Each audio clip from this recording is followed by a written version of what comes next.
Oke guys, jumpa lagi channel bisnis online ala Sirtiman. Kali ini membahas tentang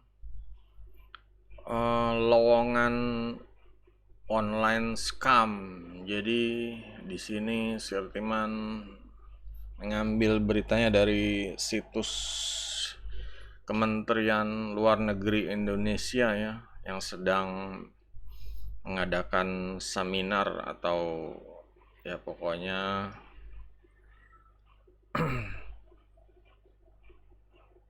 penyuluhan lah istilahnya tentang waspada terhadap online scam, terutama di sini yang jadi online ini lowongan kerja di luar negeri. Jadi berdasarkan data ya, sejak tahun 2020 ini sudah ada 2.800 sekian kasus online scam dari seluruh Indonesia. Nah, di Jawa Tengah ini adalah daerah dengan jumlah korban terbanyak. Nah, di sini diadakan penyuluhan agar jangan terjadi lagi korban-korban berikutnya ya. Ya, terutama untuk yang tinggal di daerah pedesaan gitu ya, orang desa ya yang nggak ngerti tentang dunia online, tentang ya pokoknya nyangkut tenaga kerjaan di luar negeri gitu, prosedurnya dan lain-lain. Yang jelas ya mereka tuh menyebar informasi ya, mungkin udah bekerja sama dengan calo-calo yang beredar ya, nyari-nyari korban gitu, nawarin kerja ke luar negeri, bayar sekian belas atau puluh juta, dan kenyataannya zong gitu ya, nggak ada panggilan, nggak ada kelanjutan saat udah bayar, dan mungkin dicek polisi juga nggak ada itu buktinya. Di luar negeri juga nggak ada terdaftar perusahaan tenaga kerja yang menawarkannya tadi gitu. Di sini Sirtiman ini apa ya, sebenarnya kasihan juga gitu loh, orang-orang istilahnya orang desa yang ya inilah yang makanya Sirtiman ini yang membuat channel bisnis online ini biar pada paham gitu, jangan pada gaptek online gitu ya, jangan sampai termakan iming-iming online scam. Sebenarnya nggak cuma tenaga kerja online aja sih ya, istilahnya banyak produk-produk online atau mentor-mentor atau tutorial yang menjadi scam walaupun orang-orangnya itu udah terkenal gitu. Jadi jangan mau jadi korban atau apa ya, jangan mau dibodohin lah seperti itu. Nah, di sini juga harus mengecek ya guys, mengecek kalau ada yang menawarkan sesuatu tuh dicek dia domisilinya di mana, terus testimoninya apa, terus bukti-buktinya ya, jangan cuma kemakan bukti testimoni dari cuma foto atau video. Ini benar-benar harus kalau bisa ketemu orangnya langsung, ngomong gimana gitu.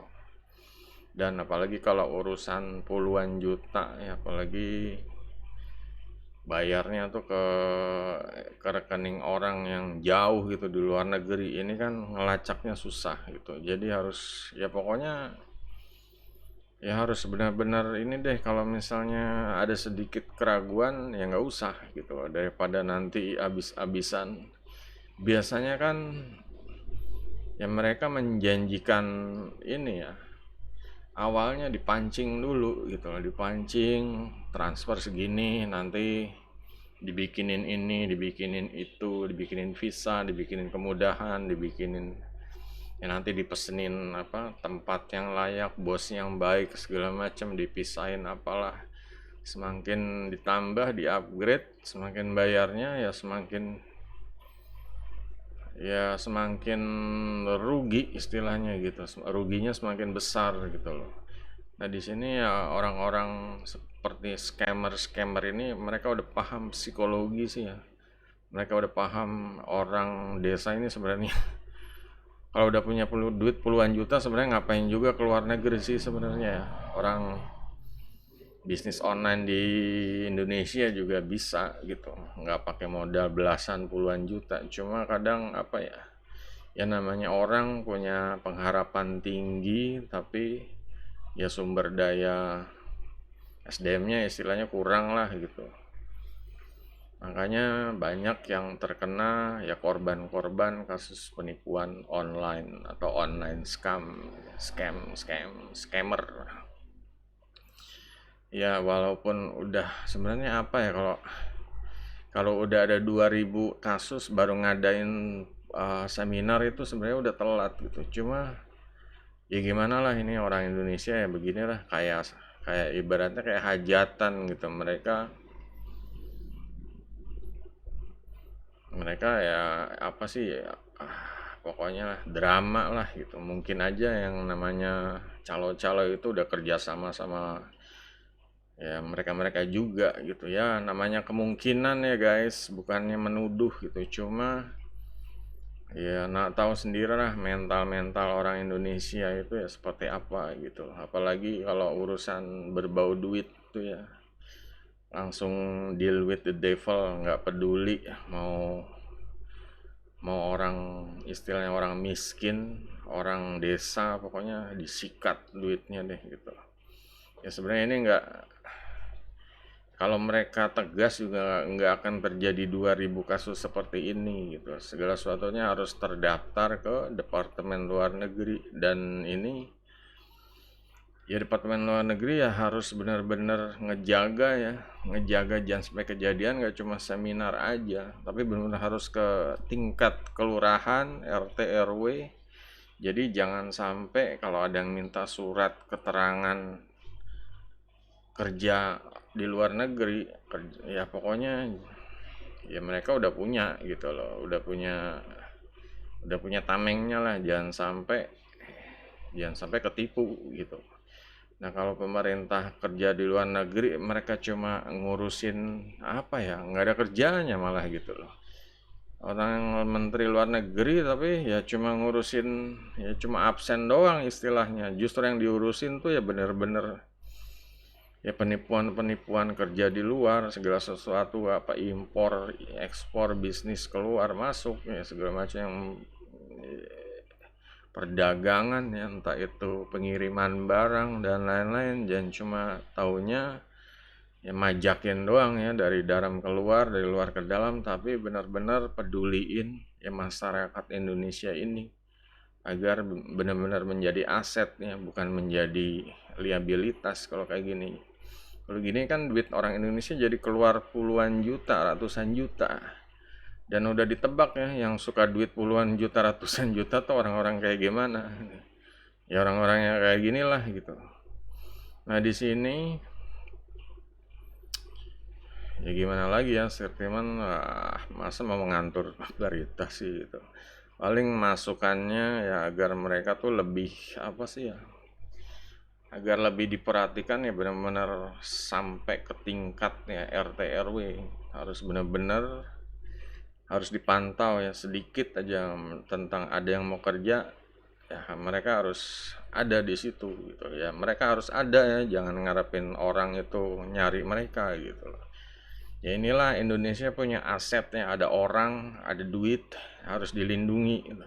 Jangan membiarkan ya aset-aset dari asal Indonesia ini hilang gitu. Mereka buat apa juga kerja jadi di kementerian gitu, kalau cuma merugikan bangsa Indonesia gitu. Nah di sini ya emang harus banyak apa ya, belajar untuk yang para pejabatnya juga harus benar-benar ya harus turun, harus benar-benar paham.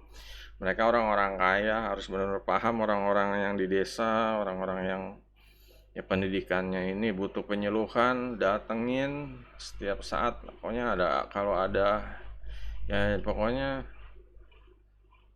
adakan ini deh, terutama ya desa-desa yang sangat produktif untuk tenaga kerja online ya, banyak yang mengirim keluar kayak Jawa Tengah seperti itu. Itu memang harus getol, karena apa? Jangan sampai merugikan kita sebagai bangsa Indonesia gitu. Kalau udah begini tuh fungsi mereka apa gitu? Mereka nggak, ya cuma digaji doang sama negara, tapi nggak membantu masyarakat Indonesia, ya buat apa gitu. Nah, agar yang orang di desa pun juga harus benar-benar cari info sebaik-baiknya ya. Jangan sampai kemakan janji-janji manis, jangan sampai kemakan apa sih, calo-calo ngurusin visa, ngurusin ya pokoknya yang memberitahukan informasi di luar itulah gitu. Pokoknya harus lebih teliti lagi, harus lebih serius ya. Itu aja deh. Jangan lupa guys, jempolnya. Oke, sampai jumpa di video berikutnya. Goodbye.